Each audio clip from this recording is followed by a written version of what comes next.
Hey, I'm back. This is part 2 of my MIA situation here. So basically, the flight back. Okay, so I was planning to get back, sorry, by midnight to the house, so I could go to work the next morning. Well, that didn't happen. Turns out the layover turned into a very all night thing, and this is how it happened. We were waiting in line to actually board the plane, and they said that, oh well, it turns out that there's going to be a delay because of mechanical issues. So it's only going to be a 20-minute delay, so no big deal. Still get home about the right time. Not a big deal at all. My friend, she said her layover in Dallas was 5 hours. And I thought, oh, well, I'm fortunate. Ours is not going to be that long. Well, it turned out to be almost twice that long. We ended up on the plane. We were there for a couple hours. And in the meantime, the pilot shows up because he wasn't there originally when we got on the plane.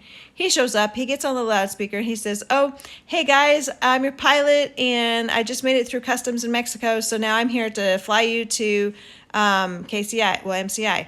And so it's like, okay, great, we have a pilot. But he said, well, we have some mechanical issues that are going to take some time to get figured out. Well, he kept coming on every now and then saying that the mechanical issues were still being worked on. And I'm praying to God. I'm like, okay. I'm like, if we're not supposed to be on this flight, if something's going to happen that's going to be bad, please take us off this flight. But I can't really see how that's going to happen because, we'd have to take everybody off the flight, and I can't see, a reason for that. But hey, just, put the prayer up there, make sure, cover me. I want to be safe, all that.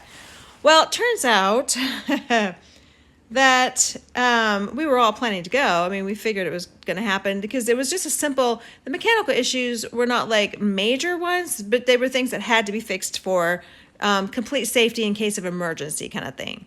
So it wasn't like it was the engine. It was just oxygen in a mask wasn't working right. It had to get replaced and that kind of stuff. But then they had to replace the whole unit.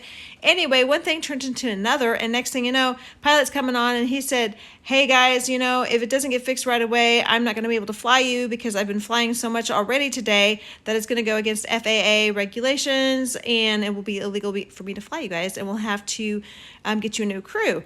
Well, it turns out they had to get us a new crew. And so they deplaned us and they said, oh, hey, you get a complimentary meal and room. However, they recommended that we not take the room because the thing is by the time we get out of the airport and to our room, we won't have much time. But what we have to turn back and come, turn around and come back because we have to give ourselves time to go through TSA again. All this